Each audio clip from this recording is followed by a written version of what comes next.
The morning broke pale and thin, as if the sun itself had lost its strength after the long winter. Early spring carried the smell of thawing earth, damp wood, and the faint sweetness of grass pressing through frostbitten soil. A wind slid down the main street of Harrow's Crossing, tugging at the hats of men lingering by storefronts and stirring the dust that had lain quiet for months. Horses stamped their hooves impatiently, their breath fogging in the chill. And down that street, walking with a gait too slow for her years, came a woman holding the small, fragile hands of two children.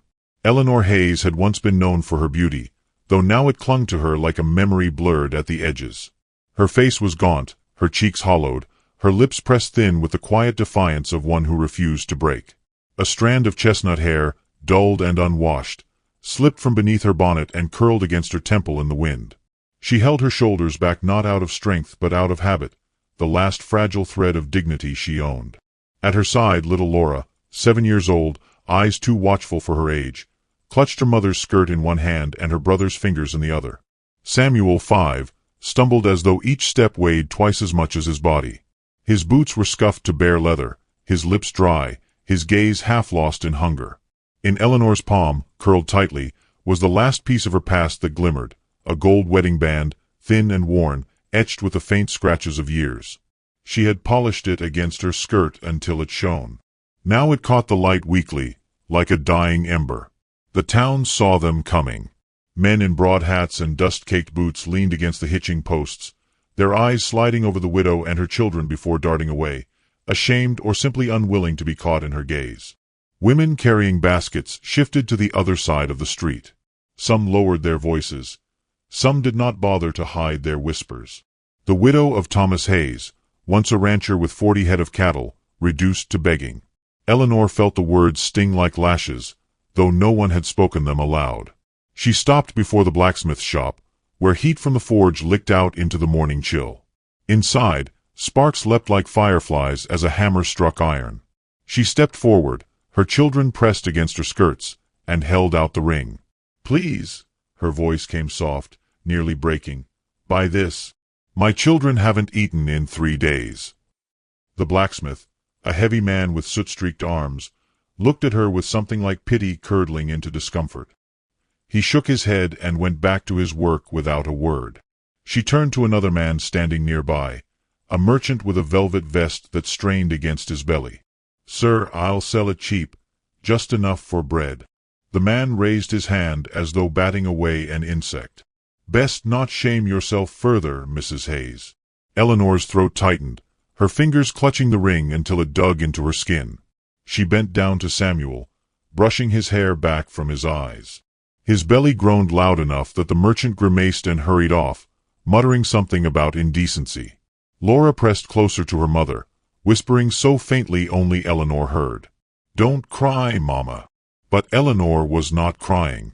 Her eyes burned too dry for tears. She straightened, lifted her chin, and moved down the line of shops. Each step felt heavier. At the corner, beneath the shade of the sheriff's office porch, stood a man in a badge, Sheriff Roland Beckett. He had once dined at her table when Thomas was alive, had laughed with wine in hand, and called her sister in spirit. "Roland," she said, her voice reaching out like a thread, "please, you know me." He looked at her a moment too long, then tugged at his vest and spat into the dust. "Folks ought not to beg in front of children," he said, his words flat, his eyes flicking toward passers-by. "It gives a poor lesson." Her heart twisted at the cruelty disguised as righteousness. She opened her mouth, but no words came. Laura's small body trembled against her hip. Samuel whimpered. And then, from the far side of the street, a figure detached itself from shadow. He was taller than the rest, broad through the chest, his hat brim casting a line across a scar that curved faintly along his jaw. His stride was slow, unhurried, like a man carrying both patience and pain in equal measure. Jonathan McGraw had lived on the outskirts of Harrow's Crossing for years, a solitary rancher whose land stretched into pine-shadowed ridges no one else claimed. Few knew his words, fewer still his thoughts. But now he crossed the street, the ground seeming to bend beneath his weight. Eleanor stiffened as he stopped before her, silent, the air thick with the stares of every townsperson who had pretended not to see her moments earlier. Jonathan lowered his gaze to Samuel, who clung weakly to his mother's skirt, and then to Laura, whose eyes flared with a mixture of fear and defiance. Without a word, Jonathan reached into his coat and pulled free a small loaf of bread wrapped in cloth. He knelt, the scar on his jaw catching the sunlight, and broke the bread in half. He placed a piece in Samuel's hand, then one in Laura's. Their little fingers clutched it as if it were treasure, their eyes wide, disbelieving. Eleanor's breath caught.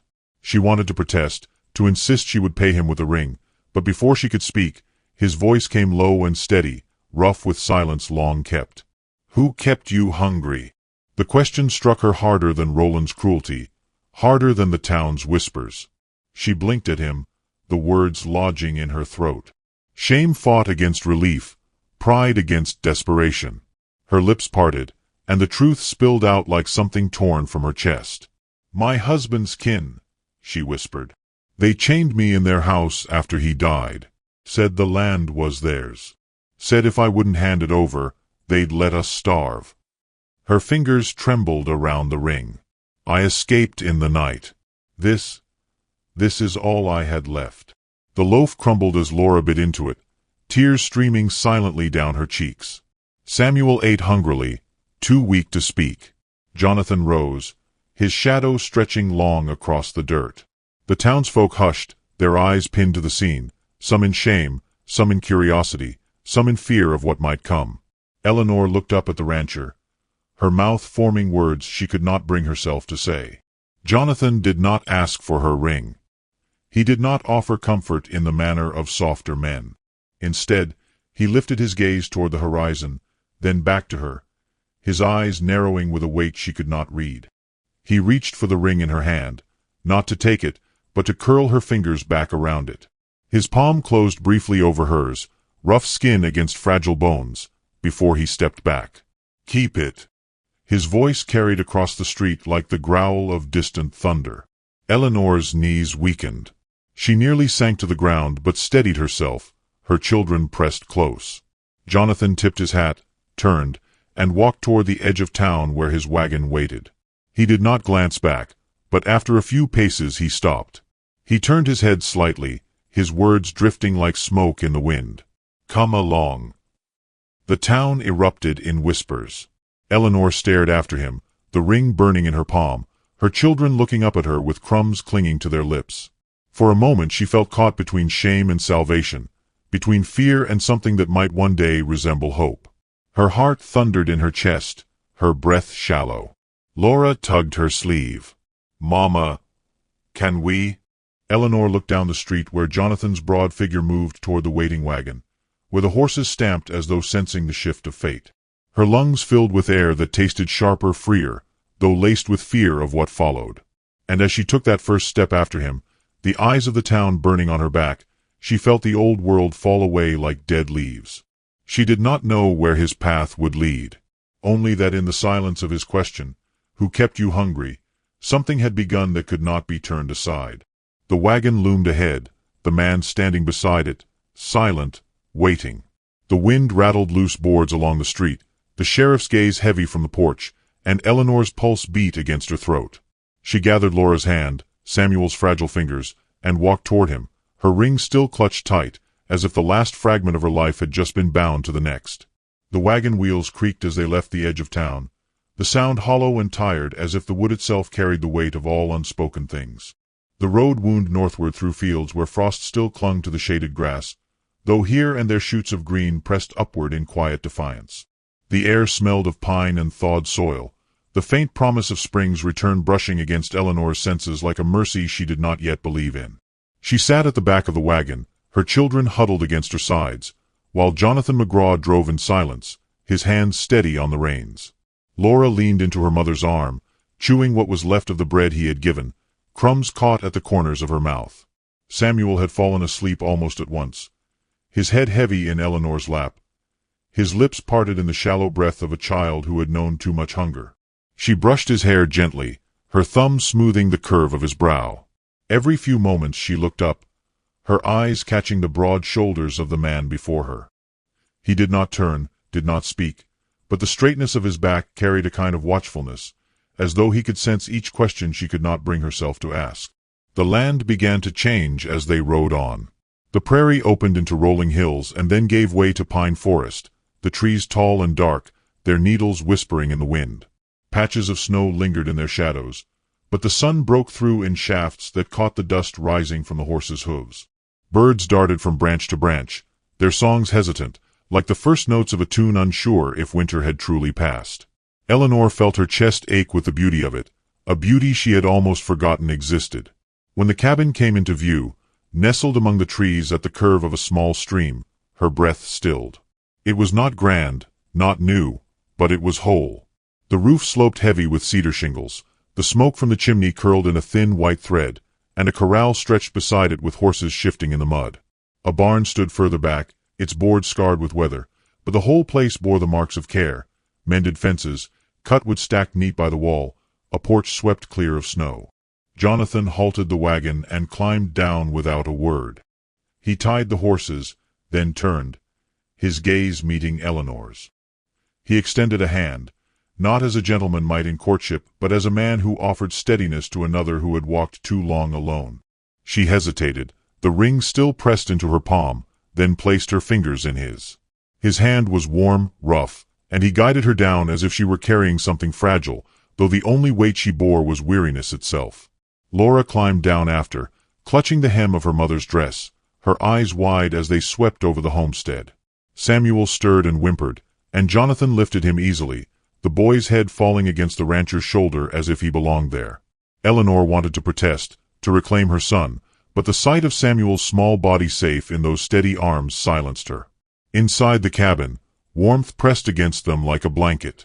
The hearth glowed with coals, and the air smelled faintly of pine resin and bread long cooled. A table stood in the center, worn but sturdy, with 2 chairs on one side and another set apart, as if waiting for someone who never came. Jonathan laid Samuel down on a pallet by the fire, then straightened. "You'll rest here," he said, his voice low, certain. Eleanor's lips parted, but no words came. She looked around, her eyes catching on the neatness of the room, the shelves lined with jars of dried beans, the rifle hanging above the hearth, the boots by the door. It was a man's life, solitary, ordered, and now, for reasons she could not fathom, it had opened to her. "I'll work," she managed at last, her voice trembling but firm. "I won't take charity." Jonathan regarded her for a long moment, then gave a single nod. He did not argue, did not soften, only turned and set about placing kindling on the fire. The conversation ended there, yet something in that silence felt like respect. The days that followed unfolded with a rhythm both fragile and healing. Eleanor rose before dawn, her body stiff from years of hardship, and set to work as if proving her worth might keep the roof over her children's heads. She swept the cabin, scrubbed the pans, patched clothes with trembling hands. She learned where he kept the flour, how he stacked his wood, which horses favored oats and which preferred corn. At first Jonathan said nothing, merely watched with a gaze that revealed little. But slowly, his silences shifted. One morning she found a quilt folded neatly at the foot of her bed, stitched not with care but with necessity, patched from old shirts and coats. He never mentioned it, and she never asked, but that night she slept warmer. Another evening, after she had baked biscuits with the last of the flour, she found him lingering at the table, his eyes softening at the sight of her children eating with their mouths full for once. He did not smile, but the tension in his shoulders eased, and that was more than enough. Laura began to laugh again, the sound like bells in the pine air. Jonathan carved her a doll from a scrap of cedar, the shape rough but cradled in her hands as if it were ivory. Samuel grew stronger, chasing chickens across the yard until his cheeks flushed red. Eleanor watched, her heart a fragile vessel filling again drop by drop, though she dared not name the feeling. But the town was not far, and its whispers carried even into the pines. Mrs. Hensley, the widowed neighbor whose farm sat 2 miles east, came one afternoon with a basket of eggs. Her eyes flicked over Eleanor's thin frame, the children playing in the yard, and lingered on Jonathan where he chopped wood. "You ought to be careful," she said, her voice sharp though her mouth smiled. "Folks will talk, a widow living in a bachelor's house. They'll say you shame your husband's memory." Eleanor bit back her reply, her hands tightening on the basket. Shame had already carved itself into her bones. She would not let another woman's tongue deepen the wound. Jonathan's axe struck the log with a crack, his gaze flicking toward them, but he said nothing. It was not until dusk that Eleanor's past returned in flesh. A rider approached as the sky bled pink over the hills.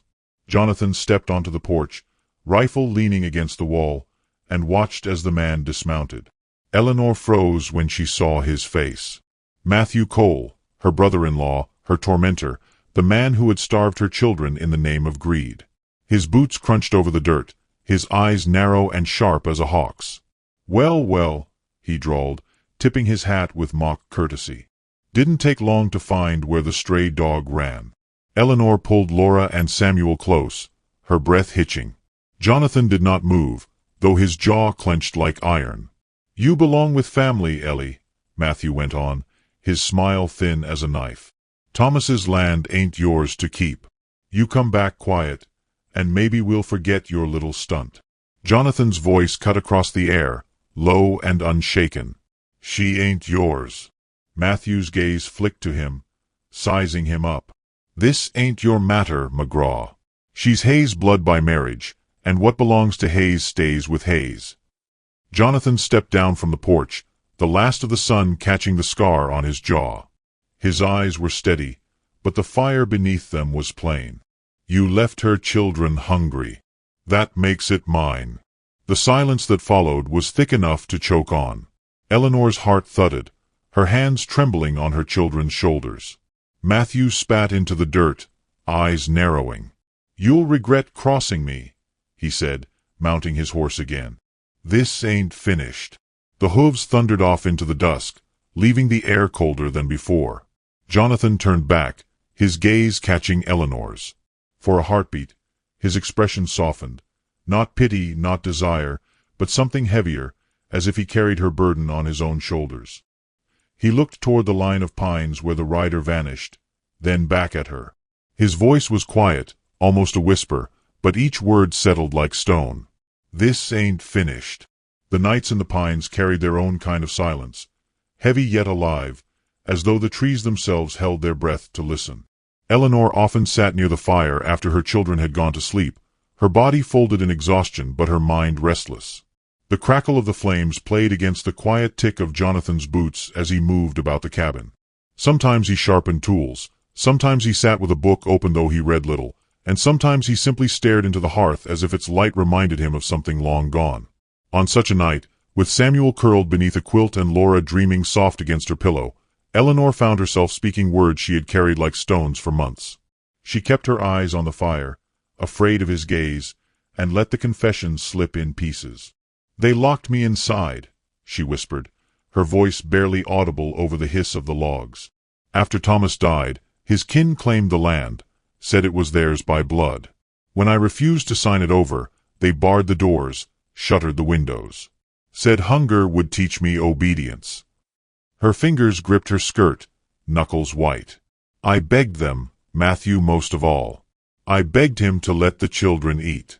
He'd leave scraps at first, just enough to keep us alive, then less, until the little ones cried through the night. When Samuel stopped crying, when only silence came from him, I knew we would not last." She swallowed hard, her throat thick with the taste of those nights. "I climbed through the smoke vent, carried them in my arms into the dark. That ring was all I took. I thought I would sell it and feed them. That was the plan. That was all I had." Her voice fell away. The fire popped. She dared not look at him, but she felt his stillness, the way the air shifted. When he spoke, it was quiet, but something beneath it trembled like steel pulled too tight. "My mother," Jonathan said, eyes fixed on the flames, "was kept the same. Not with chains, but with words and fists. My father's kin said she was weak, unfit, nothing but a burden. She bore it until one winter, when her ribs showed clear as a ladder. My father found her near death. After that, he took us away. He never spoke of it again. But I saw what it did to him, and to her." The room filled with the ache of memories neither wished to carry, yet in sharing them something shifted, fragile as thawing ice. Eleanor glanced at him, just briefly, and in his scarred face she saw not judgment but recognition. Pain mirrored, grief understood. The days that followed carried a different weight. Eleanor's work about the cabin no longer felt like mere labor but like rebuilding her life from ash. She mended Jonathan's shirts with steadier hands, swept the porch so her children might sit there in sunlight, and planted seeds in a small plot near the stream. Jonathan taught Samuel how to saddle a pony, his large hands guiding the boy's tiny fingers. He showed Laura how to set traps for rabbits, patient even when her small hands fumbled.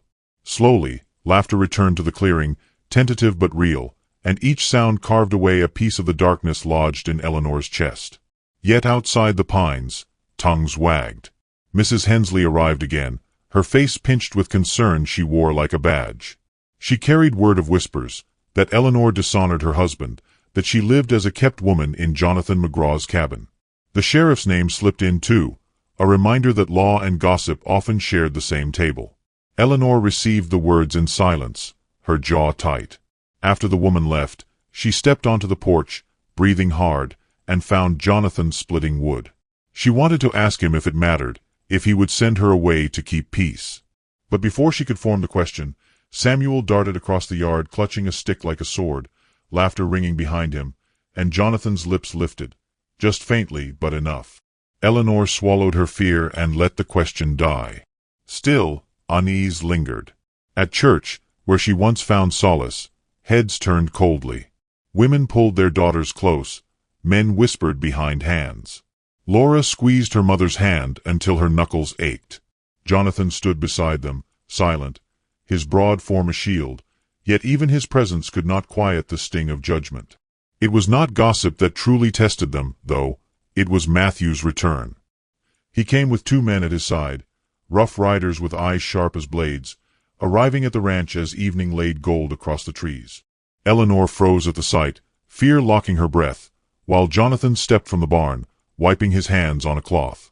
"Time to come home, Ellie," Matthew called, his grin sour with triumph. "We've been patient, but the land won't wait. You and the young ones belong with kin." "You starved them," Jonathan said, his voice calm, though the cloth in his hands twisted tight. Matthew shrugged. "A lesson poorly learned, perhaps. This man shelters you, feeds you. What happens when he grows tired? Better to come home now." Eleanor felt her children clutching at her skirts, their small bodies trembling. Her throat burned with words she could not force past her lips. Jonathan dropped the cloth, straightened, and his voice came out deep, steady as stone. "She ain't leaving here. Not with you." The hired men shifted in their saddles, hands brushing the butts of their pistols. Eleanor's heart hammered. The yard seemed to shrink, the pines crowding in. For a moment she thought blood would be spilled then and there. But Matthew's eyes narrowed, calculating, and he pulled on his reins. "This ain't finished," he spat, echoing the words he had left behind before. "We'll return with the law. And when we do, she'll regret crossing me." They rode off, hooves drumming the earth until only silence remained. Eleanor's knees threatened to give, but she forced herself upright, her children pressed close. Jonathan bent to pick up the cloth, his face unreadable. Then he looked at her, and for the first time his words held not only resolve but promise. "You ain't going back there," he said. "Not while I draw breath." The quiet that followed was thick with meaning. Eleanor felt something inside her break, but it was not despair, it was the fragile shell of isolation she had worn for too long. Her lips trembled, and she turned away before tears betrayed her. That night, she sat by the fire again, the children asleep, Jonathan sharpening a blade. She watched him, her hands folded tightly in her lap. The air between them was heavy, yet not unbearable. She thought of his words, of his vow, and though fear still shadowed her heart, a flicker of safety began to glow there too. But the town's whispers grew louder.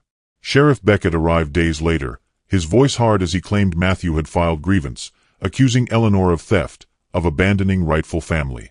The law's weight tilted, as it often did, toward the wealthy and the cruel.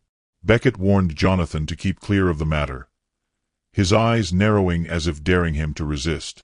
Jonathan gave no answer, but the tension in his shoulders spoke enough.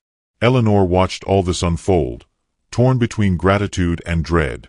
She had brought danger to this man's doorstep, Yet he had taken it upon himself willingly. She longed to ask why, to know what he saw in her that was worth defending.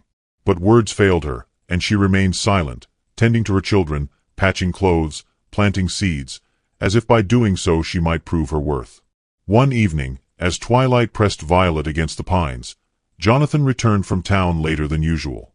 His eyes were dark, his jaw set. Eleanor sensed something had shifted. He set his hat aside, stood by the window, and finally spoke. "Matthew won't stop. Sheriff's in his pocket. The town listens more to whispers than truth. He means to take you back, by law or by force." Eleanor's hands trembled on the hem of her dress. She thought of chains, of empty plates, of her children's hollow eyes. Her heart stuttered in terror. Jonathan turned to her then, his scar catching the lamplight. "But I won't let him. I've seen hunger break a soul. I've seen cruelty strip the life out of a woman. Never again, not while I stand." The fire snapped between them, the children stirred faintly in their sleep, and Eleanor felt the weight of his vow settle into her chest. She could not yet call it hope, but it was more than she had known in many seasons. And yet, beneath that promise lay the shadow of what was to come. For Matthew's words still lingered in the air, a warning coiled tight as a rattlesnake. The pine wind carried the echo, and as Eleanor looked at Jonathan's steady face, she knew the storm had only begun. The morning broke with a strange stillness, as though the pines themselves knew what was coming. Mist lay low across the pasture, and the air held the sharp bite of spring frost that had not yet surrendered to the sun. Eleanor rose before the children stirred, her hands trembling as she drew the shawl tighter around her shoulders. She moved to the door, listening. No sound yet, only the soft groan of the timbers as the cabin breathed against the cold. But she felt it, deep in her bones, the gathering weight of trouble that had been promised. Jonathan was already outside. She could see him through the doorway, his broad form cutting against the pale dawn. He was stacking wood near the porch, movement steady, deliberate, as though preparing the place for siege. She watched him without speaking, her heart tightening. There was no fear in his posture, only resolve, but that was its own kind of terror, for she knew what it meant. He expected them. She stepped onto the porch. Her feet were bare, the boards cold beneath them. He turned slightly, his eyes catching hers. For a moment neither spoke. The mist clung to his hat brim, to the scar at his jaw, making him seem carved from the same stone that anchored the mountains beyond. "They'll come," he said at last. His voice was low, certain. Eleanor's throat closed.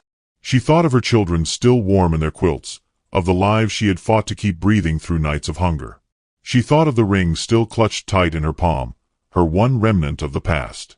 "And when they do," she whispered. His gaze did not waver. "We'll meet them standing." The words settled in her chest like a vow, and for the first time she did not feel alone in her fear. By mid-morning, the sound arrived, hoofbeats. Faint at first, then growing, a drumbeat rolling through the earth. Eleanor gathered Laura and Samuel inside, drawing the curtains with shaking hands. The children pressed to her sides, their eyes wide, but she hushed them with a trembling finger. From the doorway she glimpsed Jonathan standing tall in the yard, rifle in hand, his stance unshaken. Matthew Cole rode at the front, his coat dark against the pale sky. Behind him, for men followed, pistols gleaming at their hips. They spread wide as they approached, like wolves circling. Matthew dismounted slowly, the sneer on his face sharp as broken glass. "You've made this harder than it needed to be," he called, his voice carrying across the yard. "She's coming home, McGraw. You can step aside, or you can get buried with her pride." Jonathan did not move. His voice, when it came, was steady, each word struck like a nail. "You starved them. You don't speak of pride." Matthew's grin faltered, just slightly, but he masked it with a laugh. He turned his head to the men behind him. "Take her." The riders spurred forward. Eleanor's breath caught as she pulled her children closer, but before panic could choke her, the sound of a gunshot split the air. One of the men's hats flew from his head as Jonathan fired, the bullet grazing past. The horses reared, chaos breaking in the yard. Jonathan's voice thundered through the smoke. "The next one won't miss." The riders hesitated, eyes darting. They had not expected this man, silent and solitary, to meet them like a wall of iron. Matthew snarled, drawing his pistol, but before he could raise it, Eleanor burst from the cabin. She had seized a wooden beam from the hearth, and with the strength of every hungry night, every desperate prayer, she swung it. It cracked against Matthew's arm, sending his pistol clattering to the dirt. For an instant the world froze. The mist swirled, the horses stamped, and Eleanor stood trembling, the beam clutched in her hands. Matthew staggered, rage twisting his features. He lunged at her, but Jonathan was there, faster than she could believe, grappling him back, the two men crashing into the mud. The struggle was brutal, silent save for the grunts of effort. Jonathan's fists struck like hammers, Matthew clawing back with desperation. Eleanor watched, breath locked in her chest, until at last Jonathan pinned him, his hand clamped at his throat. The hired men shifted, uncertain, their courage faltering. "You'll not touch them again," Jonathan growled, his voice dark as thunder. He released Matthew, shoving him into the mud. The man gasped, coughing, his eyes burning with fury. But when he looked around and found no ally stepping forward, something in him broke. He staggered to his feet, mud streaking his face, and spat toward the ground. "This ain't finished," he hissed. Yet his voice held less power now, the edge dulled by defeat. He stumbled to his horse, clutching his bruised throat, and the others followed, muttering curses as they mounted. Within moments they were gone, hooves fading into the distance, leaving the yard quiet but for the ragged breath of those who remained. Eleanor dropped the beam, her knees nearly giving. Jonathan straightened, his chest heaving, mud streaking his shirt. He turned to her, and for the first time his eyes softened. Not the steady calm of before, but something deeper, something raw. "You stood," he said quietly. Eleanor's lips trembled, her hands shaking as she reached for Laura and Samuel, who ran to her side. She held them close, their faces pressed to her dress, their small bodies trembling with aftershocks of fear. She looked back at Jonathan, her voice breaking. "I couldn't let him take them. Not again."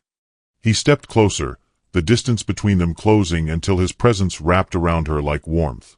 "And you won't. Not while I'm here." The words rang like an oath, stronger than any paper law. The sheriff arrived late, as if summoned by rumor more than duty. Roland Beckett dismounted, his eyes scanning the yard. Mud, blood, fear still hanging in the air. His jaw tightened when he saw Matthew's pistol lying in the dirt, when he saw Eleanor clutching her children beneath Jonathan's shadow. He understood without words what had happened, and though his mouth pressed into a hard line, he said nothing to condemn them. Perhaps even he saw that justice, rough as it had been, was truer than his badge. By afternoon, the mist had lifted. Sunlight spilled golden over the pasture, the pines whispering in softer tones. Laura played near the porch with her wooden doll, Samuel chasing chickens until his laughter rang clear. Eleanor sat on the steps, her hands still trembling but her eyes brighter than they had been in months. Jonathan joined her, lowering himself beside her without a word. For a long while they sat in silence, watching the children. Then he reached into his pocket and drew out her wedding ring. She startled. She had not even realized she had dropped it during the chaos. He placed it in her palm, closing her fingers around it with gentle insistence. "Don't sell it," he said softly. "It ain't a weight. It's a vow. Let it be what it was meant to be." Her breath caught, tears stinging her eyes. She looked at him, really looked, at the scar on his jaw, the steady strength in his gaze, and the quiet tenderness he tried so hard to hide. She whispered, her voice breaking, "My children called you Pa while we hid. I didn't stop them." The silence that followed was thick, charged with something that felt both terrifying and holy. Jonathan's lips pressed together, but he did not look away. He placed his hand gently atop hers, the ring caught between their palms. The pines rustled, the children laughed, and the world seemed to breathe again.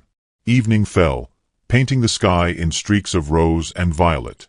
The cabin glowed with lamplight, the hearth warm, the air alive with sense of stew Eleanor had made with what little they had left. They ate together at the table, the children nodding off mid-bite, their bellies finally full. When Eleanor looked across the table at Jonathan, she felt something unfamiliar but undeniable: safety. Yet as the night deepened and the fire burned low, the memory of Matthew's words lingered. This ain't finished. She knew it. Jonathan knew it. The law might bend again toward cruelty, whispers might sharpen into knives, and storms might yet rise. But she also knew, as she watched Jonathan lay a quilt over her sleeping children, that they would not face it alone. She closed her hand around the ring, its weight different now, no longer a token of what she had lost but a symbol of what might still be made. Her gaze drifted to Jonathan, who sat by the fire with his head bowed, and she whispered into the silence, though perhaps only the flames heard it. "We'll finish it together." The words floated in the stillness, and in them lived both promise and warning, love and defiance. Outside, the pines swayed in the wind, carrying the echo into the night as though all the land bore witness. The storm had broken, but another brewed on the horizon. And in that waiting hush, Eleanor felt her heart shift, not with fear, but with the certainty that the life she once begged to preserve was now bound to something greater, something worth every fight still to come.